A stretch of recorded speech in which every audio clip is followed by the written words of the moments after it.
Rich Jacobs, today's guest, is the founder of a nonprofit program called Get Free and Stay Free, supporting incarcerated people as they prepare for release as returning citizens. Rich has worked in a maximum security prison for 20 years and wants to help the people he serves. He'll share insights about his work and his superpower. I'm your host, Devin Thorpe. Welcome to the Superpowers for Good show. Rich, thank you so much for joining me today. It's a thrill to meet you. Thank you, Devin. I'm excited to be here, and I appreciate you taking the time to interview me. Well, this is really important work that you're doing with Get Free and Stay Free, helping people who are currently incarcerated find a path to freedom, both at sort of a practical and spiritual level as well. I know you do that kind of work, and then trying to help them stay on a path that will keep them out of prison. This is important work.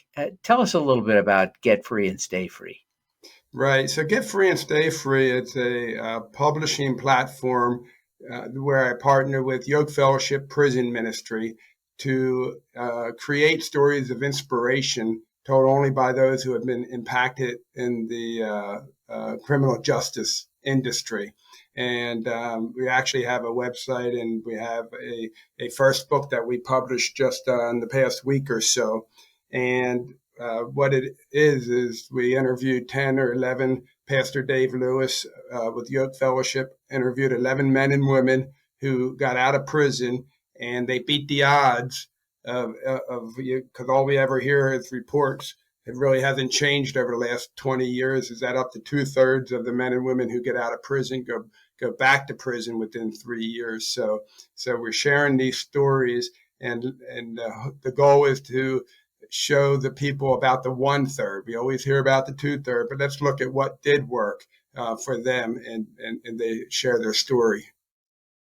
It is incredibly important to try and help folks succeed.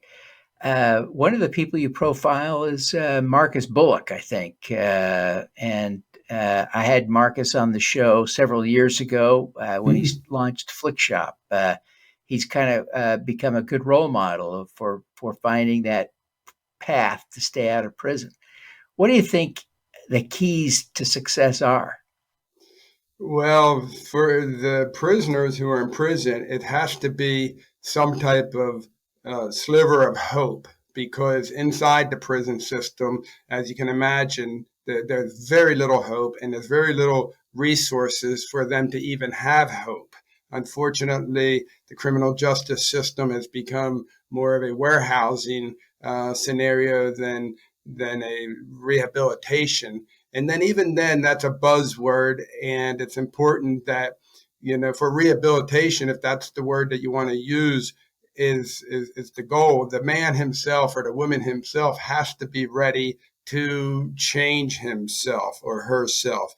And I always share with the men that I deal with working inside of one of the largest maximum security prisons in the United States for the last 20 years, is that, yes, society needs to step up to the plate to help them when they get out, not to give them a hand out, but a hand up. But at the same time, the man or the woman has to be ready. And unfortunately, a lot of the times, a lot of the younger prisoners aren't ready for that. Their mind in the correctional setting is how to get out and play the game some more, and how to sell more drugs, and how to, so it's a delicate balance of, both sides of the aisle, the incarcerated person and society, not creating more punishment for them when they come back into society. They've already paid their dues, they paid their time, and we should be trying to help encourage them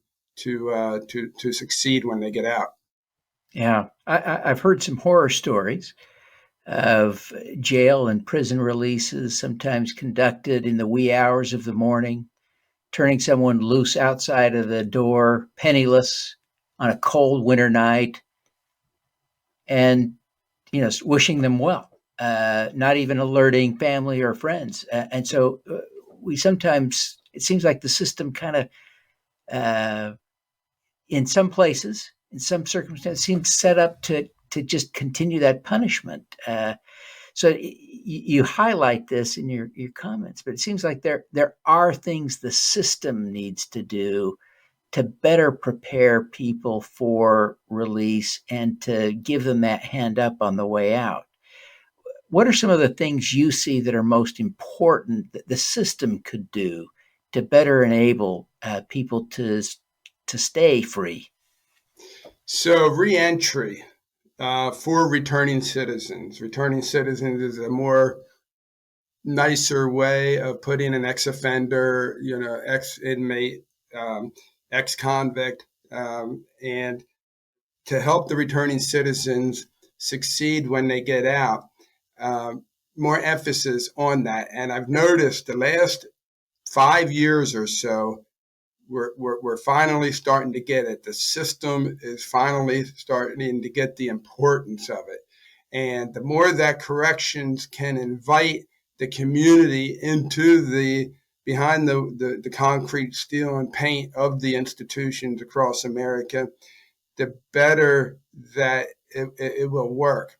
But the system is so overwhelmed, as many systems, with so many needs, that it's hard to allocate the funds and the energy to the proactive kind of situations that are out there. So I would just say if we can get a better handle on the reentry services, there's a lot of program services, education, and that's all good, of course. But as far as in trying to figure out what exactly does the man or woman want or need, not to force feed a standardized, situation, but to listen to them. What is the need? And most of the time, even though you can break down reentry resource needs into maybe 10 or 15 different things, the top two that always comes, that rises to the top that they need is housing and employment.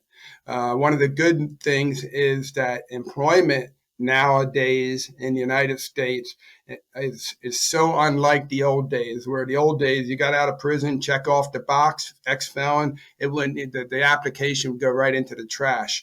But now, because of the workforce and the baby boomers retiring, there's a whole large portion of all kinds of occupations that are available, and I share with the men to be encouraged more than ever. And I have men that I work with on the streets through the prison ministry that they tell me, Mr. Jacobs, I'm telling you, it's going good out here. And if somebody don't come out here and get a job in within 30 days, it's because they don't want a job.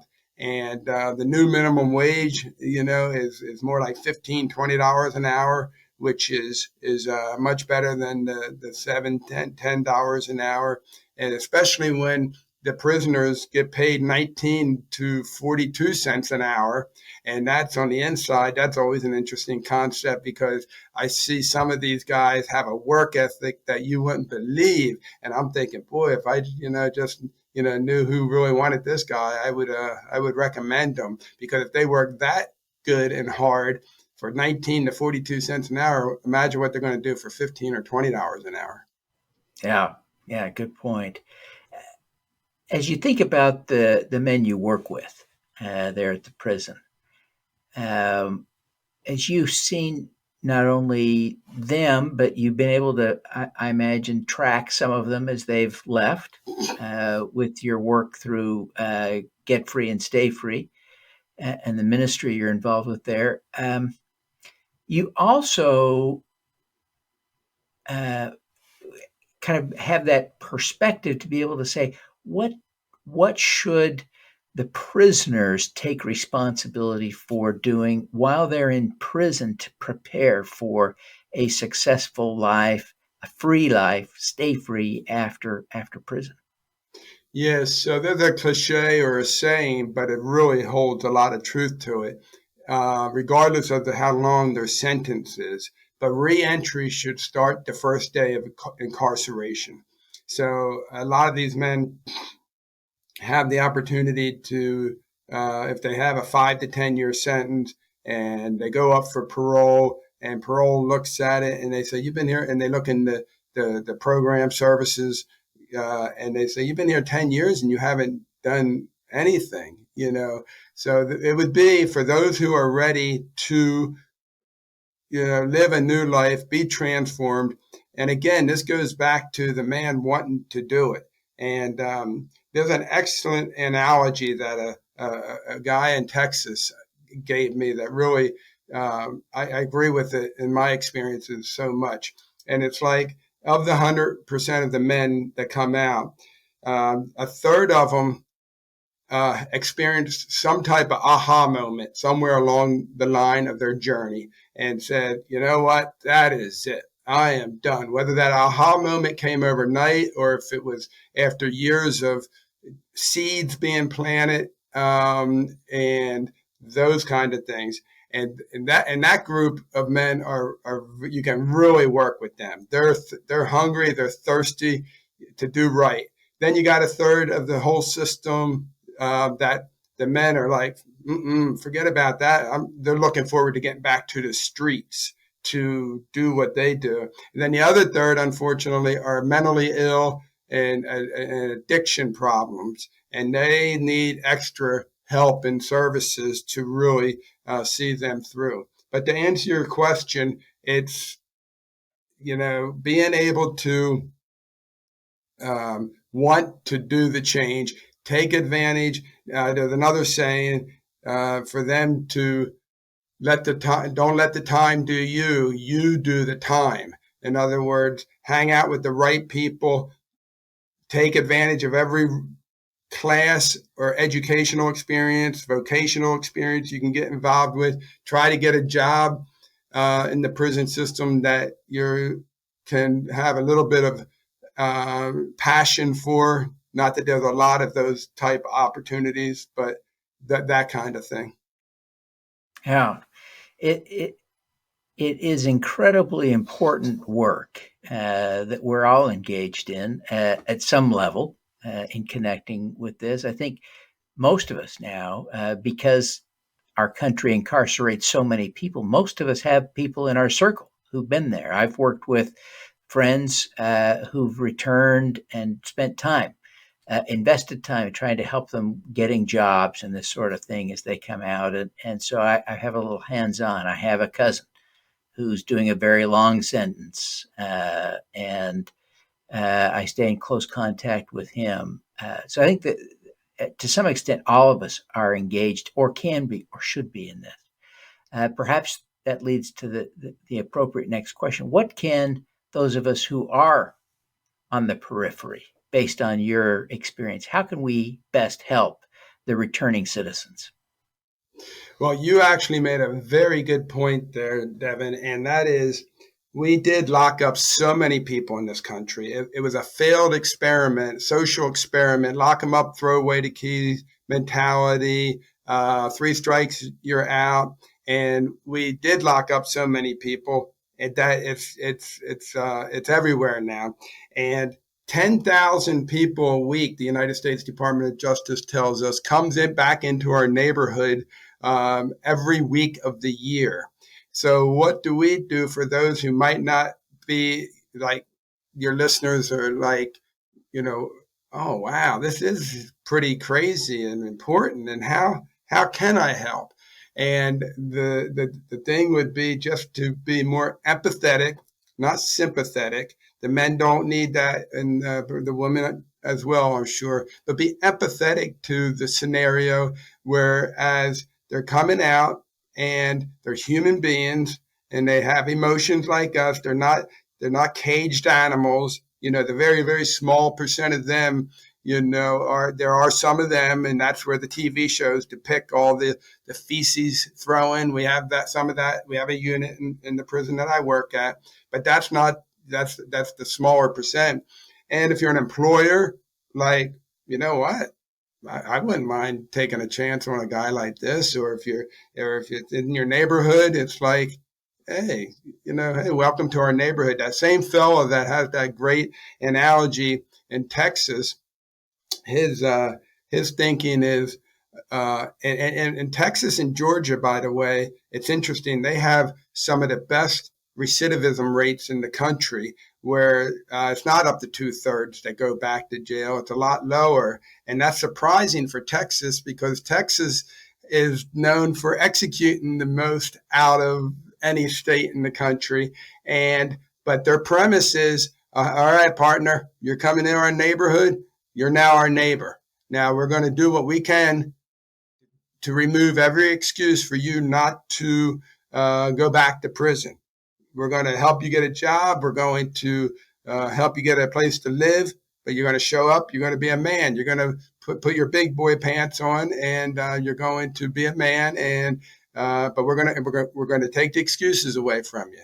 And it's such a practical concept that it's not like we're not your mommy and daddy. We're not going to enable you. We're not going to pity you, but we are going to help you succeed in our neighborhood. Interesting model. Well, Rich, I really appreciate you sharing all of that. This is such an important program. I wonder, what would you say is your superpower? My superpower is that I have empathy, and I am able to have patience. And being 20 years working inside the prison system, it took me quite a while to learn how to run an operation. I'm a vocational school teacher when I'm not being a volunteer with Yokefellowship Prison Ministry. And I've learned how to treat the men with respect, but in a no-nonsense kind of way. And I create an atmosphere where we know how to have fun and respect, but get the job done, get the studies done, get the most important things at hand. And I believe I'm the exception and not the rule, generally speaking, when it comes to corrections, because it's a very high stress business and you get burned out pretty easily. And I can understand the burnout factor, but I would say my superpower is having empathy with the men. But even above that, it's my spiritual faith in my God, and the ability to try to do the best that I can in this life, knowing the value at the end of the day of helping somebody else to do right. And I can put my head on the pillow at the end of the night when I know that I do right. And that translates, or I hear that a lot from the men themselves, like who try to do right in life.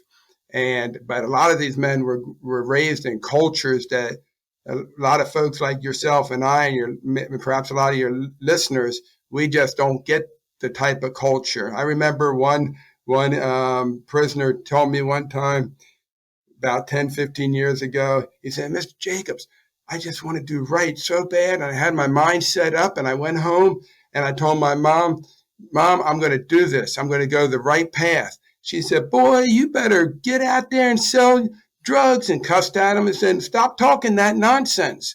And that's the reality that we're in. You alluded to earlier in our interview about how they just dropped out in the middle of the day, and the superintendent told my class when we started, very true story. It was time for a guy to get out, and he did his maximum time, and he was scared to death of getting out. The CERT team had to physically extract him to take him out and put him in a corrections van to take him down to the bus station and give him a ticket to go down to the city. And I kid you not, within 24 hours, that man committed a murder so he could get to come back to prison for the rest of his life, because there's institutionalization. We institutionalize them after a certain amount of way, where the thought of having to get a room or a place to live and pay bills and figure out what to do, it's a very, very common scenario. Yeah, we learn to do those things and keep doing them, and they become second nature. But you take someone out of that system for 20, 30 years and say, by the way, next week, no one's going to bring you food. You got to go buy food. No one's going to give you a place to live. You got to go pay rent somewhere. That's scary stuff. That's scary stuff Stressful, in that very, situation. Yeah. very, yep, very Yeah. stressful. But being able to appreciate that, I think, is exemplifies your empathy. And you talked about that as your superpower. It's really hard, I think, for a lot of us, and it's difficult sometimes in a religious context. I think, and you come from that world where we teach not to judge, but we get really good at it anyway, right? Because we're so good Sure. at teaching right and wrong that we begin to observe people who aren't doing what we think of as right, and we get a little judgmental. And so we have to overcome that to really have empathy. Uh, how have you been able to do that as someone who works with prisoners and is paid to work with them? It would seem to me to be tempting to judge rather than empathize. How have you overcome that natural tendency? I believe that goes back to my belief in God and what the Bible says. Don't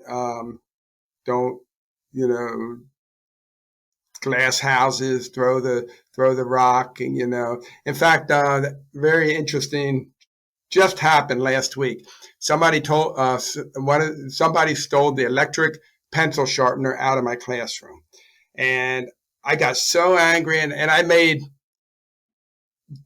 humor out of this for 2 or 3 days with my students because I told them, in my flesh, it really made me mad, and I even used a profanity word. And profanity in the prison is a normal thing, of course, but I only use it, I only use it when I try to, make. And I said, and then that's the scumbag who sold it. And I didn't even, and I went for my other 2 or 3 electric pencil sharpeners that I had in stock, and they were all gone.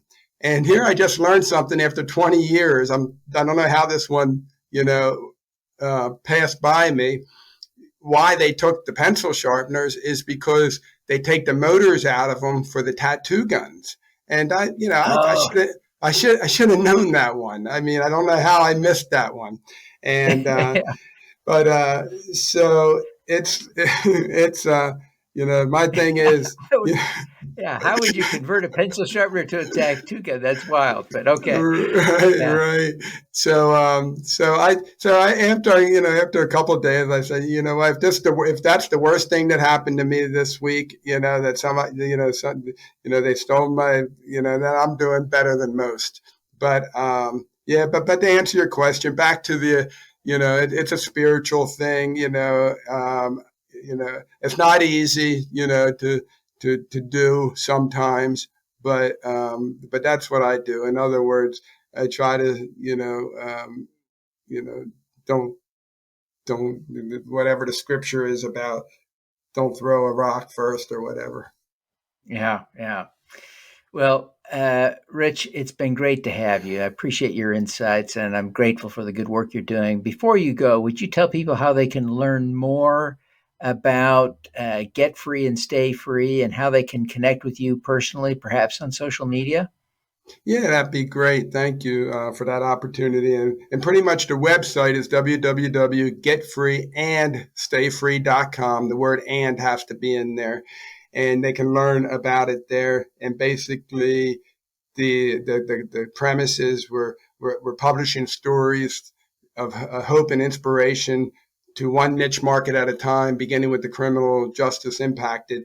And we got free transcripts on there for folks for some interviews that we did, and we actually published a book.